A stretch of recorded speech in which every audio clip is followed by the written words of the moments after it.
G'day everybody, it's Mike Kelly talking to you from Parliament House in this second sitting week of this block. It's great to be able to talk to you again about what's coming up this week and what's been going on. First of all, it's great to be able to congratulate Andrew Barr and the ACT Labor team, particularly our great young Labor volunteers out there who did such a great job helping us out with Eden-Monaro, who also played such a significant role in helping to bring home the victory in the ACT.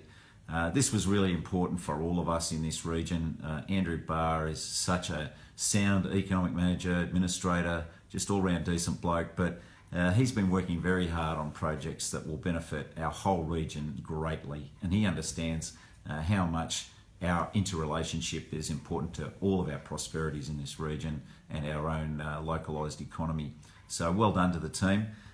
This week we've got a lot on in Parliament. I'll be debating the government's backpacker tax fiasco. This has been a terrible disaster that's affected a lot of people in my own region here. We've seen our apple growers and fruit growers in the southwest slopes, our wine growers around the Yass Valley. It's really hurt not only them in their ability to attract labourers to deliver and pick off the fruit that's just going to rot there if we can't sort out those worker issues, but also it's been a real slug to our local tourism as well. We are just killing the goose that laid the golden egg with this tax. It's a really short-sighted issue of saying, oh well, here's some people we can go and tax and get some revenue out of, instead of looking at the issue of growing the economy. And this is a government that's always fond of saying that Labor's high taxing. Well, they're always higher taxing than Labor. They were during the Howard years and they are right now as well. A higher tax to GDP ratio and a higher spend to GDP ratio than the Labor government.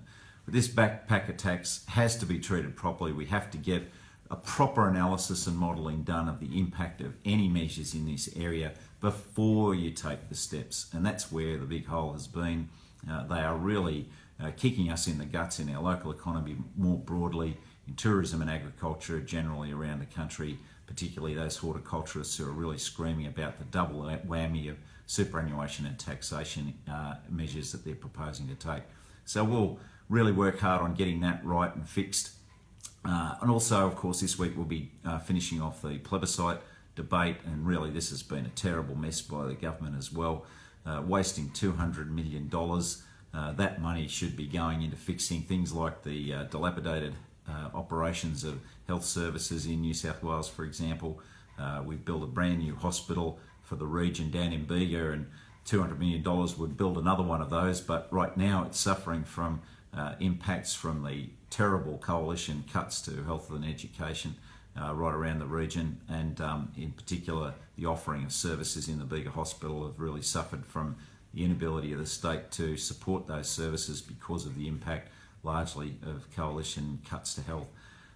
So the plebiscite really needs to be done just as a simple vote coming into this house. We could do it today, tomorrow, get it done, do our day jobs, do what we're paid to do and get it sorted out. And also spare all these families out there and kids, who would suffer the consequences of a terrible, long, extended debate about this. We've already seen some really terrible media material out there from some of the groups involved in the debate, like rainbow nooses around women's necks. It's just better avoided if we can help it, particularly because of the impacts on the kids. We've had plebiscites only a couple of times before in our past, such as in relation to the issue of conscription in World War I. So, in those debates, very serious lives at stake dealing with adults. Here, we're asking children to fall in the wire and bear the brunt of a debate that would be very unhealthy in many respects, whereas we could just do this tomorrow. The other issues we'll be dealing with this week, I'm a member of the Parliamentary Joint Committee on Intelligence and Security, and in the last few months we've been dealing with a very serious issue of setting up detention arrangements for our serious terrorist threats as they're finishing sentences. So a lot of issues to tease out and sort out in that respect, and I'm very pleased to be able to contribute to our national security in participating in that committee and its processes, which is one of the most important committees of Parliament, and doing a good job in this space. So we'll be continuing our work as we were last week into this week. Also, we've got estimates coming up this week as well, where we'll be holding the government to account on a whole range of issues that they've messed up in procurement processes in shipbuilding and other areas.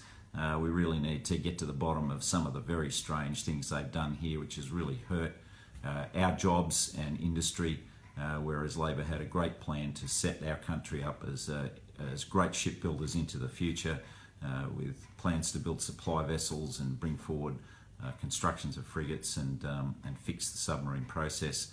All of that's been messed up by the government. So a lot of things to pursue in estimates this week. Also be meeting with our ex-service people and veterans who've been affected by this mefloquine issue. Really is concerning about the way that was dealt with and the potential impacts there have been on our ex-service people. So I'll be meeting with that group, and we're very keen to make sure that that issue is dealt with properly, and the individuals who may have been impacted by this are properly supported and are dealt with any ongoing health issues they may have. It was also great to have been at the Murrumbidgee Field Day over the weekend. We had a great group of volunteers helping to staff that tent, and had a great number of people come up to me from all around the region, because Murrumbidgee Field Day is such a big show, big day, a great effort put in by all the people from the Murrumbidgee Progress Association.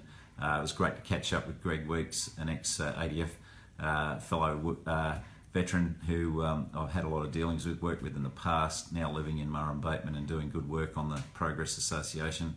But great to catch up with so many people who came up with very many issues and questions that they had for me. So really worthwhile activity for me, and thank you for everyone who did come up and ask those questions and engage with our crew, and to all the volunteers who helped crew that marquee for those couple of days. A great local institution, the Murrumbidgee Field Day, and look forward to the country show seasons coming up as well, where we'll continue that engagement with our community. And lastly, I'd just like to also put in a plug for the Home in Queanbeyan event that's coming up this week. This is a wonderful activity which helps to support the ongoing operational costs of running the Home in Queanbeyan facility, which has been just a wonderful initiative from Father Peter Day and all the crew who I was able to work with to get this establishment up and running, to deal with our issues of homelessness and those people who are suffering and mental health issues that have impacted on their ability to get accommodation and jobs.